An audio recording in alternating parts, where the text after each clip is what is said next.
Assalamualaikum warahmatullahi wabarakatuh. Nama saya Andi. Di video kali ini saya akan berbagi cara bagaimana kita bisa sembuh dari yang namanya GERD anxiety dengan cepat. Dengan cepat ya. Percaya nggak? Ya, harus percaya dong kalau mau sembuh ya. Jadi gini teman-teman. Cepat atau lambatnya kita bisa sembuh dari penyakit ini, yang pertama adalah tergantung dari diri kita sendiri dan mental kita. Tuh. Mau sembuh dari penyakit ini bukan tergantung dari materi yang kita keluarkan, bukan tergantung dari obat, seberapa banyak obat yang kita minum, seberapa banyak pantangan yang kita harus jaga. Enggak, bukan itu. Jadi semua kesembuhan ini cepat atau lambat tergantung dari mental kita, psikis kita. Itu teman-teman.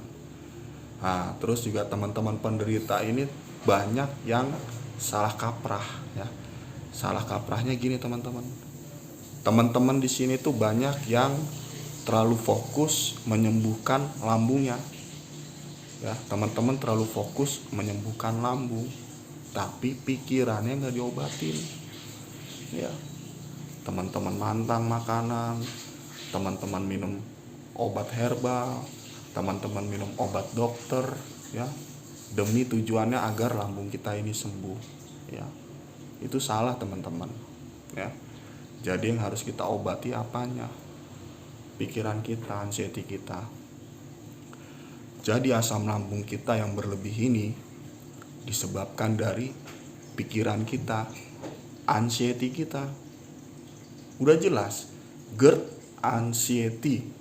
GERD-nya asam lambung, anxiety-nya kecemasan. Ya, bisa kecemasan, bisa kekhawatiran, bisa kegelisahan, bisa ketakutan. Asam lambung kita tuh disebabkan dari hal-hal itu.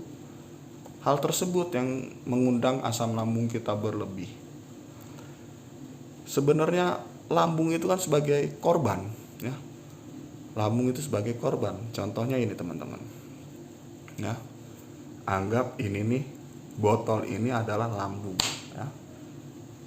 Dan air ini adalah asam lambung. Ya. Ya. Nah, sekarang teman-teman, kalau teman-teman anxiety-nya parah, ya, otomatis pH asam lambung ini akan meningkat. Ya. Kalau udah pH asam meningkat, otomatis akan merusak lambung, ya. Itu udah pasti. Ya, yang kedua, namanya pH asam itu meningkat, otomatis gas asamnya akan meningkat juga. Makanya teman-teman itu merasakan sensasi badan kita itu muncul terus ya, silih berganti ya, dari ujung kepala sampai ujung kaki ya. Dan di sini saya nggak akan membahas sensasi-sensasinya seperti apa, karena untuk membahas sensasi 1 jam video juga kurang ya. Karena emang banyak sekali sensasi dan nggak bisa disamakan dan nggak bisa sama-samakan sensasi antara si A, si B, si C, itu nggak bisa disamakan. Yang jelas sensasi itu muncul dari ujung kepala sampai ujung kaki. Gitu. Nah, jadi teman-teman di sini banyak yang terlalu fokus menyembuhkan lambung ya, tapi pikirannya diabaikan. Itu teman-teman. Sebenarnya teman-teman, kalau pikiran kita sehat, lambung juga sehat. Pikiran kita sakit, lambung juga sakit, gitu. Jadi sebenarnya teman-teman tuh yang harus diobatin tuh pikiran. Lambung itu bodo amatin aja, bodo amatin. Nah, makanya pikirannya harus diobatin. Caranya bagaimana? Ya. Contohnya gini teman-teman ya. Kita jangan ngebahas masalah sensasi badan dulu ya. Kita alihkan dulu, mungkin habis ini baru kita bahas. Sekarang kita bahas masalah psikis dan mental kita. Jadi gini teman-teman, ini contoh ya, contohnya aja. Misalnya teman-teman takut ke tempat keramaian, ya. Kira-kira saya tanya sama teman-teman, obatnya apa?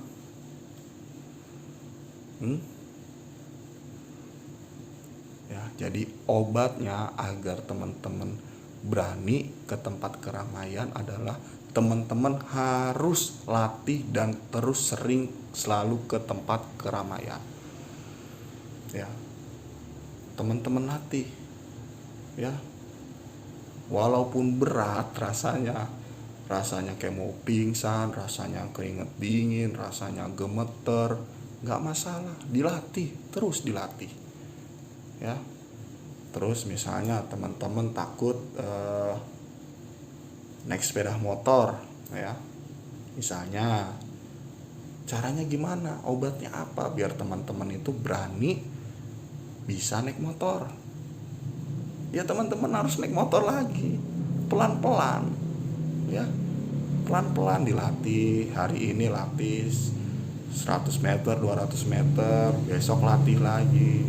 Itu harus terus dilatih kalau mau sembuh. Iya.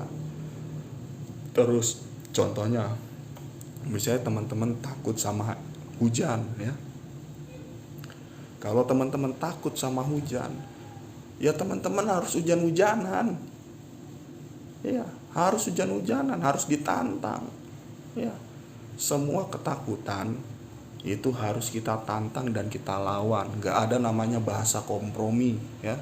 Gak ada bahasa kita mundur, harus kita maju, kita lawan. Kalau mau sembuh harus seperti itu. Makanya saya bilang di awal tadi, sembuhnya cepat atau lambatnya kesembuhan ini tergantung dari mental kita, nyali kita, semangat kita. Ya kita latih. Apapun yang membuat kita takut, tempat manapun yang membuat kita takut, kita datangi. Ya, kita datangi. Kan rata-rata kok penderita anxiety gini, baru dengar kabar aja udah mikirnya kemana-mana.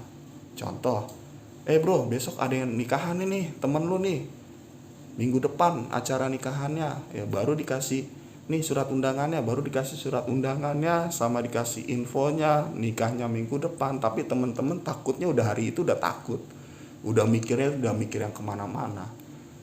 Nah, kira-kira yang salah apa teman-teman? Pikiran. Makanya teman-teman itu jangan terlalu terlalu banyak bengong, terlalu banyak meratapi nasib, terlalu banyak mantau grup, baca grup, ya. Buat apa? Teman-teman ngelamun sambil buka Facebook atau buka WA, baca komentar, baca share-sharean. Ya. Yang nge-share tuh orang anxiety. Ya, yang ada teman-teman ntar malah ketularan. Kalau mau sembuh dari penyakit ini, teman-teman tuh harusnya keluar dari grup. Keluar dari grup Facebook, keluar dari grup WA. Iya, kuatin mental teman-teman, karena ini semua terkait dari mental psikis kita, termasuk sensasi tubuh ini nih semua korban dari psikis kita. Makanya diobatin harus pikiran ini, anxiety kita yang harus diobatin. Itu, jangan teman-teman, mau keluar rumah takut, terus teman-teman nggak keluar rumah, mau sampai kapan teman-teman sembuh kayak gitu? Mau sampai kapan teman-teman berani keluar rumah? Kalau nggak teman-teman coba, kalau nggak teman-teman latih, iya, nggak masalah. Misalnya teman-teman udah berusaha, ya kan? Memang kalau mau kesembuhan gini tuh nggak langsung sembuh teman-teman, jatuh bangun. Ya, saya juga dulu juga penuh dengan air mata juga teman-teman, pesimis juga. Ya, tapi namanya kita ingin sembuh ya harus kita nyemangatin diri kita sendiri. Itu.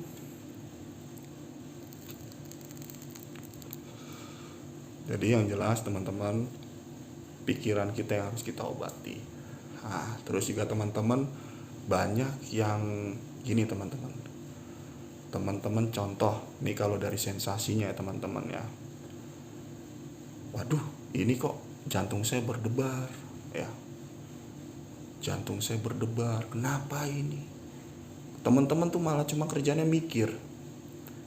Mikir ini jantung kenapa ini berdebar gini. Aduh, bahaya enggak? Apa saya sakit jantung? Apa enggak? Terus ditambah lagi teman-teman nge-share ke grup Facebook atau nge-share ke grup WA ya. Gitu loh. Kasihan yang anxiety baca postingan kita ini, kasihan. Ketular dia itu ntar. Sama halnya kalau teman-teman baca share-sharean atau postingan-postingan grup lainnya juga sama, pasti ketularan. Gitu loh. Nah, makanya yang bener gini teman-teman. Misalnya teman-teman merasakan sensasi yang teman rasakan, contoh kayak jantung berdebar, udah cuekin aja. Ambil air putih, duduk manis, minum air putih sambil nonton YouTube, sambil baca buku. Jangan sampai pikiran kita tuh memikirkan sensasi, cuekin aja. Nanti juga hilang sendiri. Ya. Pokoknya kalau masalah sensasi itu sebenarnya mereka muncul dan dirasa harus kita abaikan dan kita cuekan. Jangan malah dipikirin. Jangan malah dikepoin. Ya, rata-rata kepo ya. Kepo, nyari tahu ya kan, di Google lah, di YouTube lah, di grup lah. Ya. Menyama-nyamakan, ada yang ngerasain sama nggak kayak saya seperti ini. Jangan gitu, sebenarnya harusnya nggak usah diomongin, udah cuekin aja. Sensasi yang teman rasakan itu nggak akan membahayakan teman-teman kok. Karena kenapa? Itu cuma efek, itu imbas lambung kita. Lambung kita ini korban dari pikiran. Sebenarnya pusatnya karena pikiran. Kalau pikiran teman-teman enak, lambung juga enak, badan juga enak teman-teman. Iya. Ya wajar sensasi teman-teman ini muncul dan teman-teman rasakan karena disebabkan dari pikiran utamanya. Itu makanya kan anxiety banyak hal teman-teman. Kita anxiety apabila nanti sensasi muncul. Iya. Apa sih sensasi yang teman rasakan itu yang teman-teman takutkan? Ya. Padahal teman-teman tinggal abaikan aja, cuekan aja, nggak usah dipikirin. Itu emang seperti itu kalau mau sembuh. Kalau teman-teman ada sensasi muncul, ya, terus teman-teman itu kepo ya, teman-teman kepo, terus teman-teman panik, teman-teman cemas, ya, mau sampai kapan sembuh kayak gitu? Ya, mau sampai kapan sembuh? Karena kenapa? Kalau sensasi muncul, teman-teman cemas, teman-teman khawatir, teman-teman takut, otomatis asam lambung kita meningkat. Mau sampai kapan? Makanya banyak yang udah sembuh tuh mengatakan penyakit ini lingkaran setan. Ya. Karena kenapa? Antara pikiran sama sensasi tubuh itu berkolaborasi dia. Bagaimana cara kita ini gak bisa keluar, gak bisa lepas dari namanya lingkaran setan. Dan bagaimana caranya pikiran kita nih agar tidak bisa lepas memikirkan sensasi. Dan pikiran kita tuh selalu mikirin sensasi. Pikiran kita tuh selalu memikirkan ketakutan, kecemasan, kekhawatiran. Itu dia. Makanya kalau kita mau sembuh dari penyakit ini, kita harus keluar dari lingkaran setan itu. Udah bodo amatin, cuekin aja. Gak usah diambil pusing. Benar, kalau mau sembuh seperti itu. Memang berat teman-teman. Saya paham, berat. Tapi memang ini jalan satu-satunya yang harus dilawan. Harus dilawan. Itu. Terus teman-teman kalau bisa udahlah keluarlah dari grup, ya kan? Dari grup Facebook, dari grup WA, udah teman-teman mandiri, teman-teman nguatin mentalnya, bangkit. Iya. Udah lakukan selayaknya teman-teman waktu sehat dulu, beraktivitas. Yang sudah lama berhenti bekerja, cari pekerjaan lagi. Itu loh. Jangan hanya diam di rumah. Jangan kita cuma diam di kandang aja, jangan seperti itu. Malah kalau bisa kita perbanyak aktivitas. Karena kenapa teman-teman? Tujuannya untuk apa? Untuk kita, pikiran kita ini, kalau kita lagi bengong, kalau lagi kita santai kan pikiran ngoceh kemana-mana teman-teman. Ya, kalau udah pikiran kita ngoceh kemana-mana, otomatis asam lambung kita berlebih. Asam lambung kita berlebih, sensasi kita muncul. Kalau udah sensasi kita muncul, pikiran mikirin sensasi. Ya kan gitu-gitu aja. Makanya teman-teman tuh banyakin aktivitas, kegiatan, bersosialisasi sama teman, sama tetangga, sama saudara, sama kawan, kerabat, sama teman kerja, ngobrol. Kalau di rumah kegiatannya untuk yang ibu rumah tangga, yang bangun tidur, nyapu, masak, ngepel, ngurus anak, beres-beres rumah. Iya, jangan cuma kerjanya megang handphone aja, monitor grup aja, ya kan?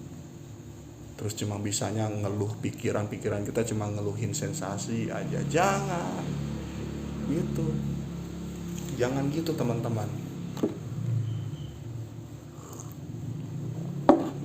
Nah terus juga gini, banyak penderita GERD anxiety ya, yang masih sakit itu gini teman-teman.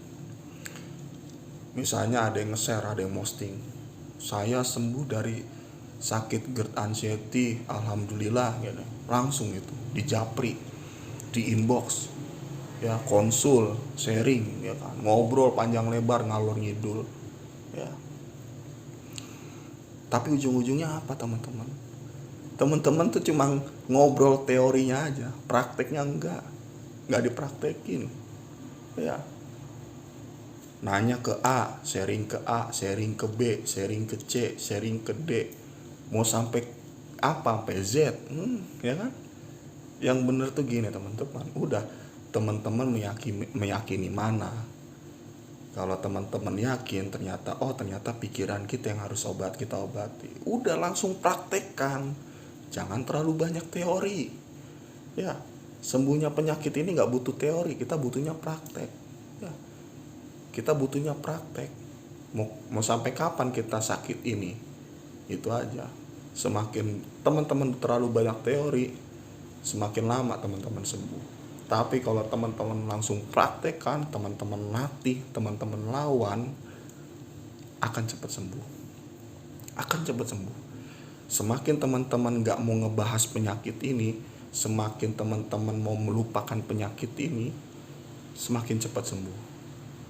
Penyakit ini tuh jangan dimanja, jangan disayang, jangan dipikirin. Udah, lupain aja, bodo amatin, gak usah dibahas. Ya.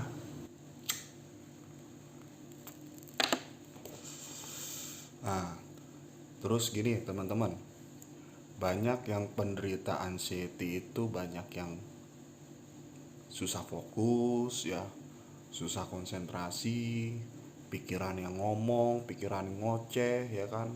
Wah, pokoknya pikiran mikir ya kerjaannya kan. Mikirin sensasi lah, mikirin kematian lah, mikirin ketakutan lah, ya. Yang ada pikiran banyak ngomong, ya kan, sehingga kita tuh mata kosong, bengong, ya kan, tomblok bengong aja kerjaannya kan. Diajak ngomong juga nggak nyambung, nggak konsen, ya. Nah gini teman-teman, kalau saya dulu nyembuhinnya caranya seperti apa, ya. Jadi saya itu ngelatih gini teman-teman, saya baca buku, ya. Terus saya ngerjain tugas anak saya dulu, anak saya masih SD tuh waktu itu, tambah-tambahan kali-kalian, ya. Terus anak saya waktu itu yang masih kecil, yang TK, saya bantu gambar, mewarnai, ya.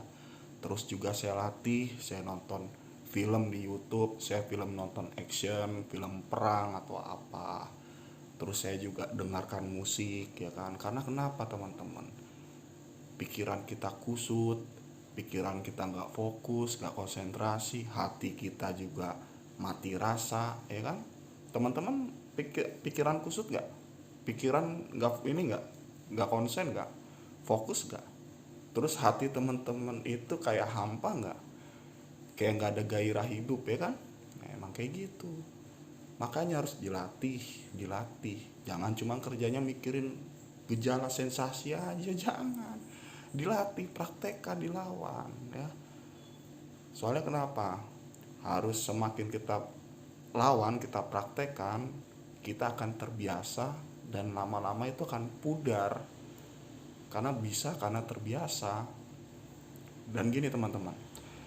Jadi waktu itu saya awal-awal tuh saya latih ya.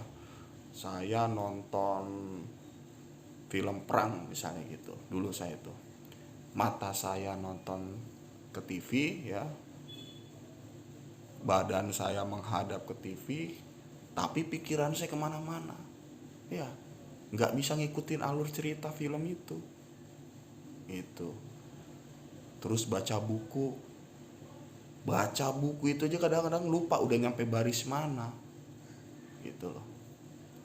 Dengerin musik ya, namanya kita, hati kita mati kok, mati hati kita, nggak ada rasa bahagia, nggak ada rasa seneng, nggak ada rasa percaya diri, nggak ada rasa gembira atau apa. Dengerin musik tuh hampa ya, hampa, nggak bisa ngikutin alunan musiknya ya kan, bahkan kita nggak fokus, ngeblank ya kan. Itu makanya kita latih nih otak kita nih, kita latih fokus konsentrasinya. Terus kita juga latih ngobrol sama orang ya. Kalau diajak ngobrol sama orang, kita tuh perhatikan dan konsentrasi gitu. Berat, memang berat, tapi kalau nggak dicoba bagaimana kita mau bisa kan gitu ya kan.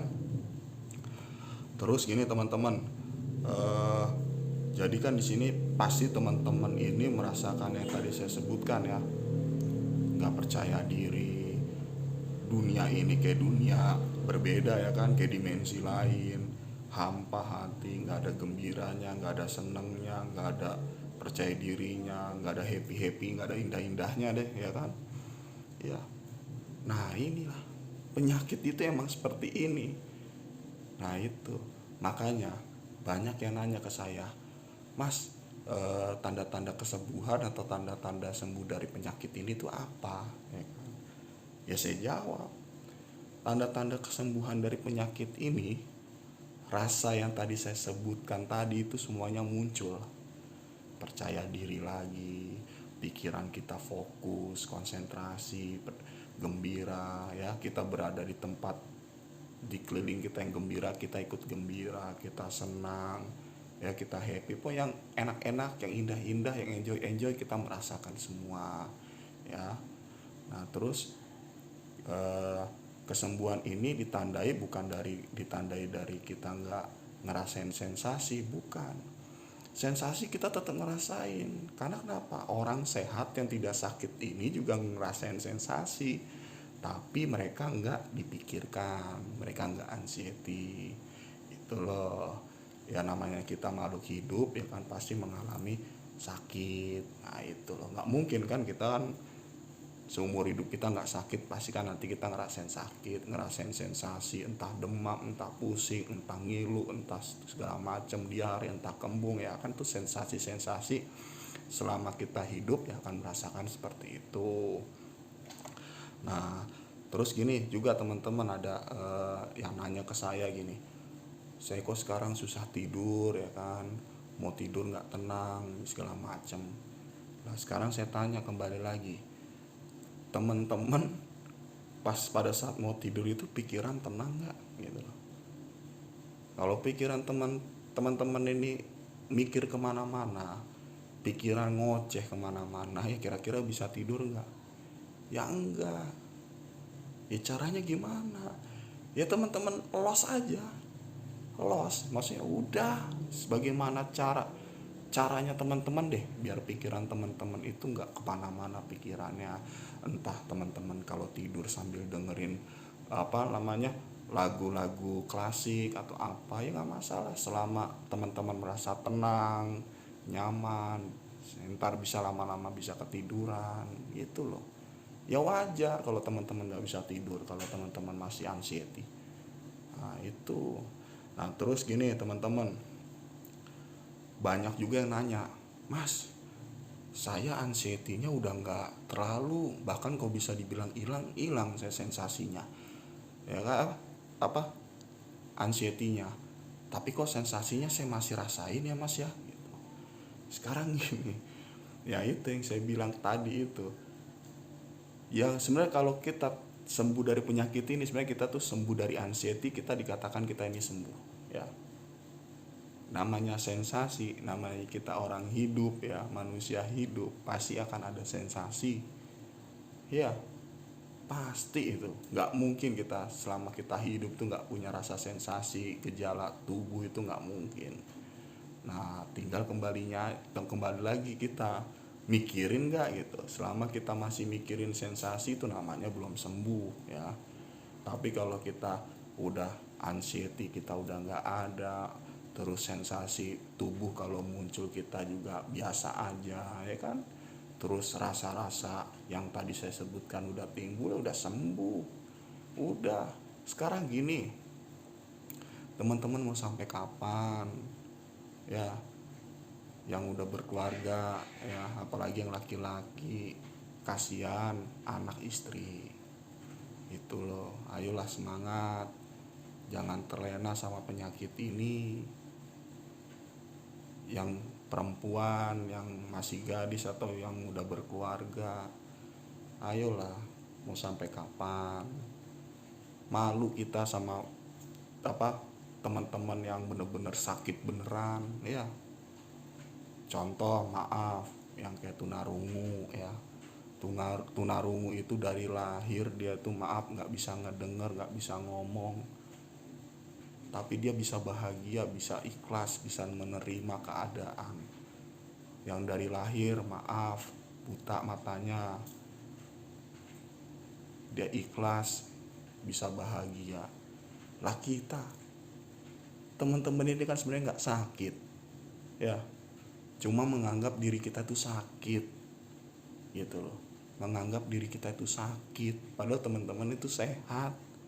Coba kalau pikiran teman-teman sehat, teman-teman tuh sehat sebenarnya, pikirannya aja yang sakit gitu loh.